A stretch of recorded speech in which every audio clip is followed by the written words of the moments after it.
quando podem ser felizes, batem muito mais. Vida bela, linda, vida, por que não viver muito tempo ainda junto com você? Vida bela, linda, vida, só quero viver muito tempo ainda junto com você. Eu sou Lázara Moreira de Souza Lessonier e meu nome artístico é Lázara Lessonier e eu sou de Inocência, lá na minha cidade. Eu fui homenageada com o Centro Cultural com meu nome. Eu sou a Sheila de Fátima Mateus, eu tenho 31 anos de idade e hoje eu estou aqui para poder falar um pouquinho da minha história para vocês. Meu nome é Ângela Miracema Batista Fernandes, eu tenho 47 anos. Hoje minha atividade principal é como artista plástica. Eu decidi assumir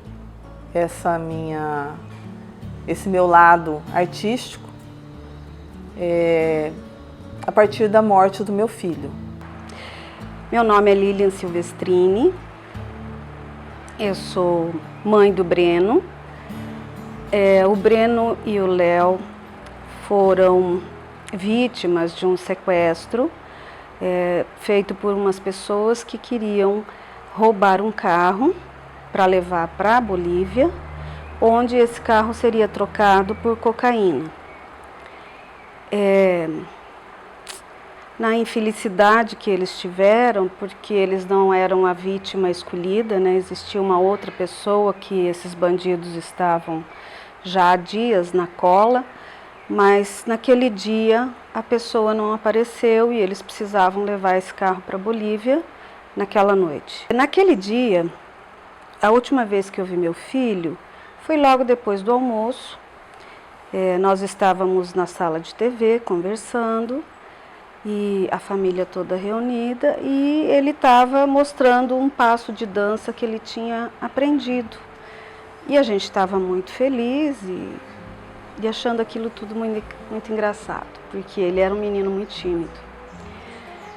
E eu levantei do sofá, me arrumei, fui embora trabalhar e falei tchau para o meu filho e nunca mais eu vi o Breno.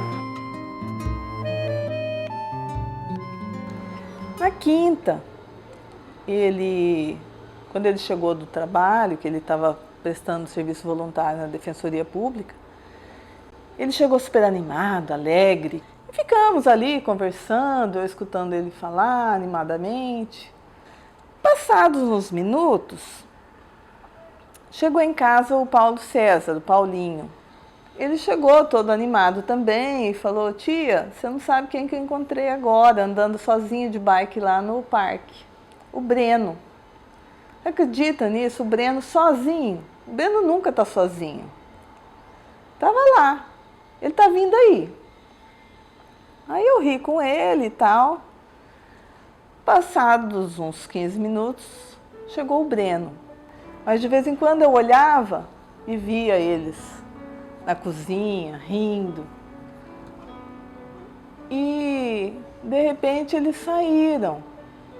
Saíram os três para ir carimbar o braço no Bar 21 para voltar mais tarde.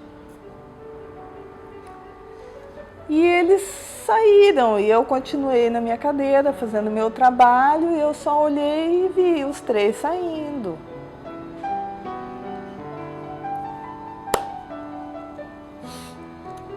O Breno e o Léo não voltaram nunca mais.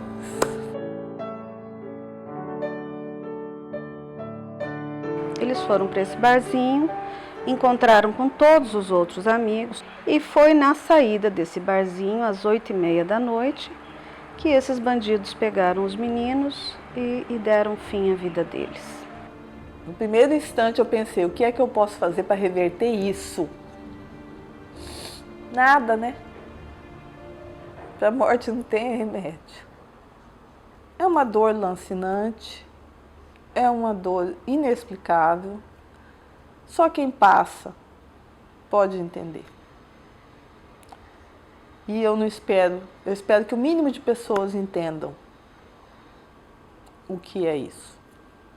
Eu tive um sentimento de revolta depois de muitos dias, porque no começo você fica completamente anestesiado, ou o contrário, eu não sei, é tanta dor, dói tudo, dói a alma, dói o corpo, dói tudo, então você é só dor.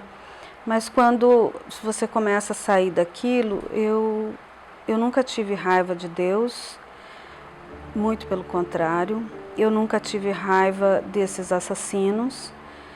Eu fiquei revoltada com a vida.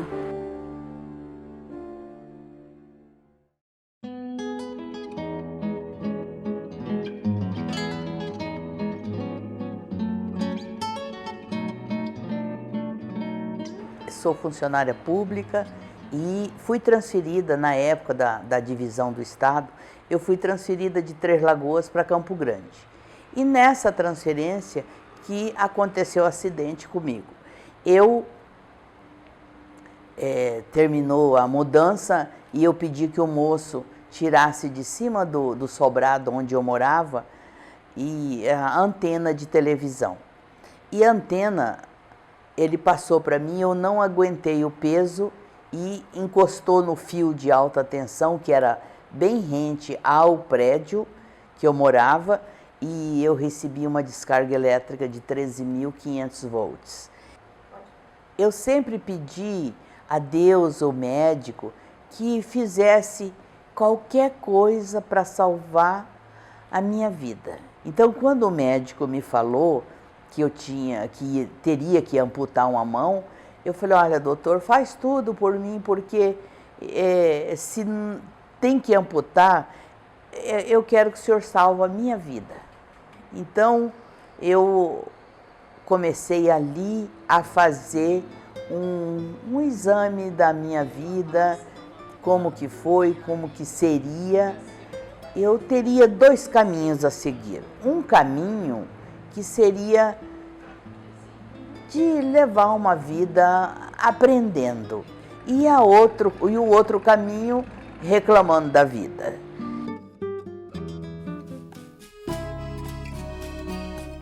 A minha história é um pouco sofrida, né? Eu fui expulsa da minha casa com 17 anos de idade, devido à minha própria rebeldia mesmo. Então eu morava do lado de uma boca de fumo. Então a pessoa que estava do meu lado ali, eu comecei a namorar com o traficante, com o filho do traficante. E foi aonde que eu não tinha intenção de fumar, de beber, de nada. Mas quando eu me vi, eu já estava fazendo assalto junto com esse meu namorado. Tive que dormir na caixa de papelão, tive que passar fome, tive que roubar, tive que fazer muitas coisas erradas para poder ficar em pele, mas eu tive uma vida muito difícil, sofri muito. Até um dia eu entrei dentro de uma igreja, que foi um dia que eu fui tentar tirar a minha vida, uma das minhas tentativas. Entrei dentro da igreja, ali um pastor me recebeu, orou pela minha vida e nunca mais eu consegui sair da presença de Deus. E foi onde que eu comecei a enxergar uma nova vida. Comecei a ter uma reestrutura familiar, minha mãe se reconciliou comigo. E hoje fazem 10 anos que eu luto pela minha vida e pela vida de outras pessoas também. Eu e a Ângela, principalmente, a gente se questionava muito, né? Todos os fatores que envolveram o assassinato dos meninos. E nós chegamos à conclusão de que não foi só a maldade daquelas pessoas e a ganância e a impunidade que existe, que isso estimula muita gente a ser mal e ser bandido, fazer essa escolha, mas caminhos que nos levam aqui para países vizinhos, né, a Bolívia e o Paraguai, onde não existe nenhuma forma de proteção. Eu não pude fazer nada para ressuscitar o meu filho, mas a gente pode fazer alguma coisa com a comoção que ficou com a morte dos meninos. Nós tivemos uma compreensão imediata de que o verdadeiro assassino dos nossos filhos são o tráfico internacional de drogas e o descaso do governo brasileiro com relação à nossa fronteira. Nós não nos perguntamos por quê, nós nos perguntamos para quê. E logo veio uma resposta. Nós fomos procuradas já na missa de 7º dia por uma pessoa que nos convidava a participar de um abaixo-assinado pelo fim da impunidade.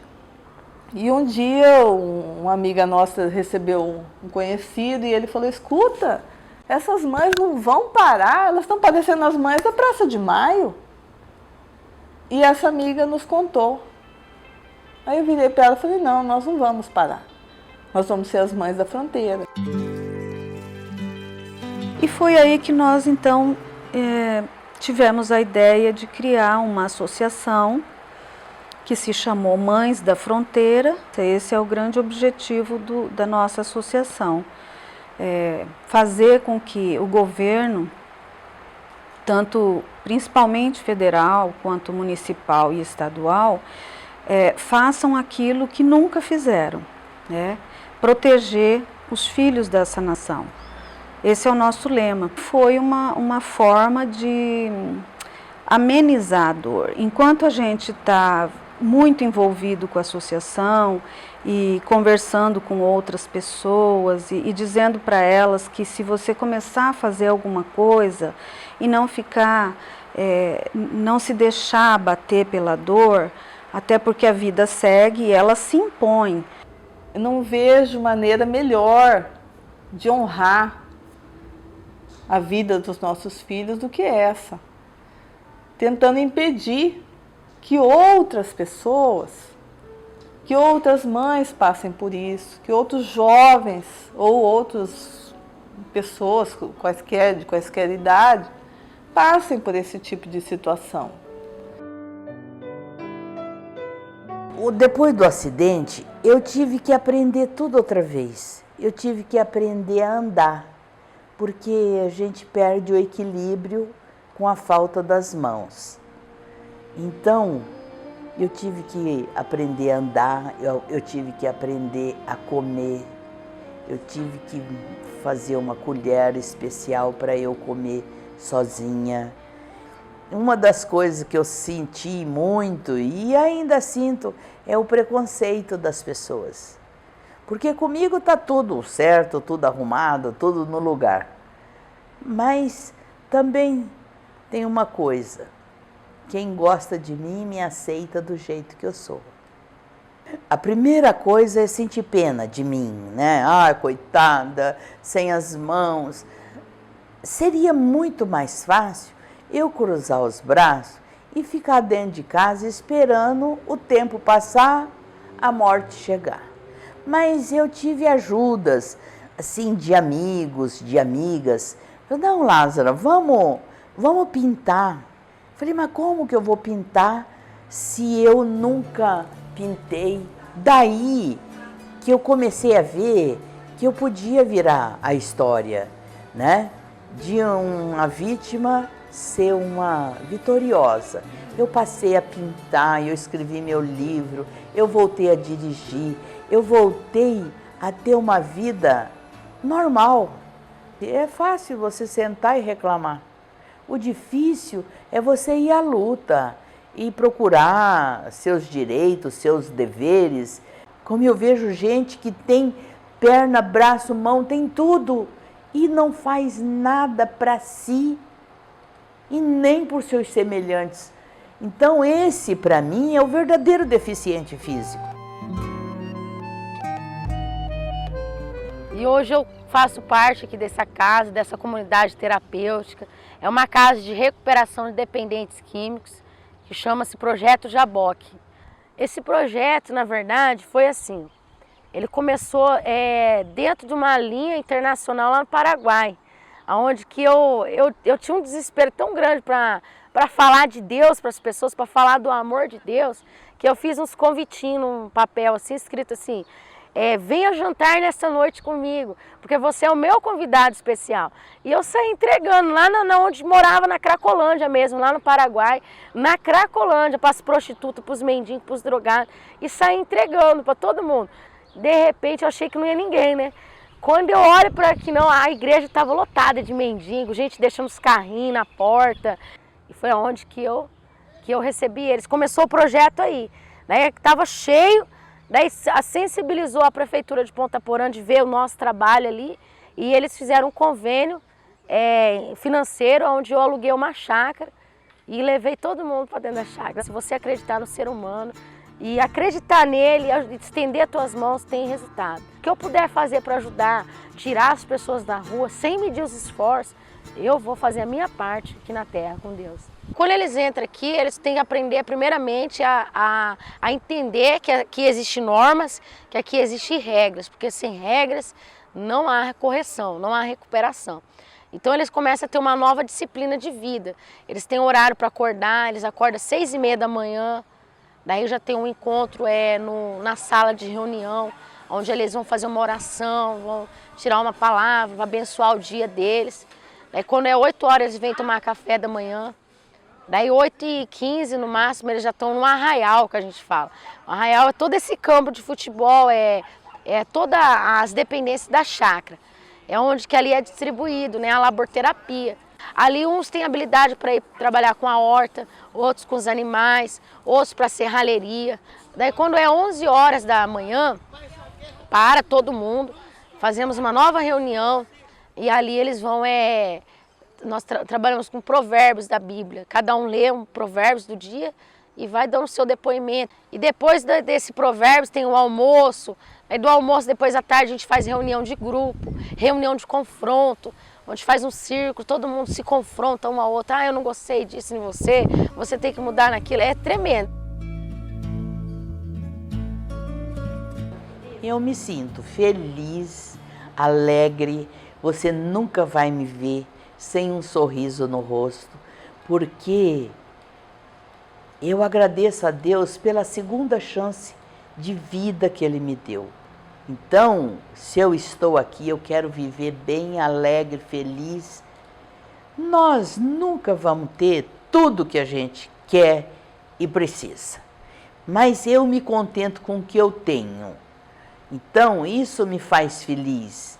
Você é capaz de dar volta por cima, você é capaz de fazer coisas que você às vezes você acha que é impossível. Eu digo porque eu fiz coisas que nem eu acreditava que eu pudesse.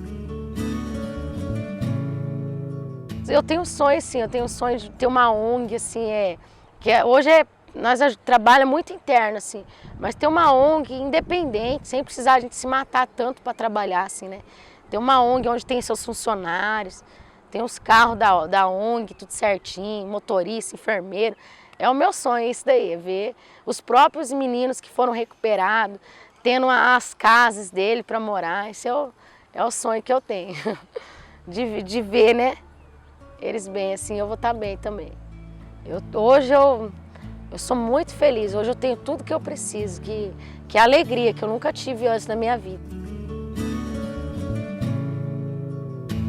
Não vou falar para vocês que não tem dia que a gente está no fundo do poço, sim, a gente fica muito mal, porque é o meu filho que foi embora, eu sinto uma saudade enorme dele.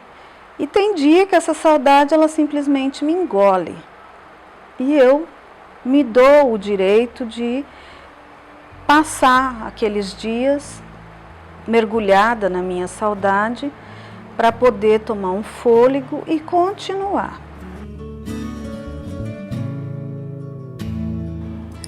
Então, em determinado momento, eu questionei a minha terapeuta, porque muitas pessoas nos encontram e falam assim: nossa, você é um exemplo de superação, você é um exemplo de superação. E aquilo foi me incomodando. Aí um dia eu questionei minha terapeuta, escuta, as pessoas ficam me falando que são exemplos de superação, como assim? O que afinal de contas é superação? E daí ela me explicou que não, que você superar é você conseguir elaborar aquele luto, você conseguir elaborar aquela perda, você conseguir fazer o melhor possível da sua vida a partir daquela perda, seja ela qual for. Então, isso não quer dizer, em hipótese alguma, você, não necessariamente você voltar a viver exatamente aquilo que você vivia, mas você fazer o melhor possível com o que você recebeu. Então, aí eu compreendi que, nesse sentido, sim, eu superei, eu venho superando, eu venho elaborando, né? Que não é uma coisa estática, assim, você chega lá, abre o portão e fala, pronto, superei. É uma coisa que você vai fazendo, né? E eu acho que eu já fiz uma parte bem legal, uma boa parte. Mas a peleja é longa e a batalha é sempre, como dizia meu filho poeta. Intenções e orações, aflições, vamos repartir, pensando bem, quantos sonhos deixamos pra trás, outros porém nós tornamos reais. Vida bela, linda, vida, por que não viver muito tempo ainda junto com você? Vida bela, linda, vida, por que não viver muito tempo ainda junto com você? Deve existir um motivo para continuar. Aonde ir ou para onde voltar? Indecisões com o tempo só vem aumentar. As desilusões sempre tão fatais. Nossos corações, quando podem ser felizes, batem muito mais. Nossos corações, quando podem ser felizes, batem muito mais. Vida bela, linda, vida, por que não viver muito tempo ainda junto com você? Vida bela, linda, vida, só quero viver muito tempo ainda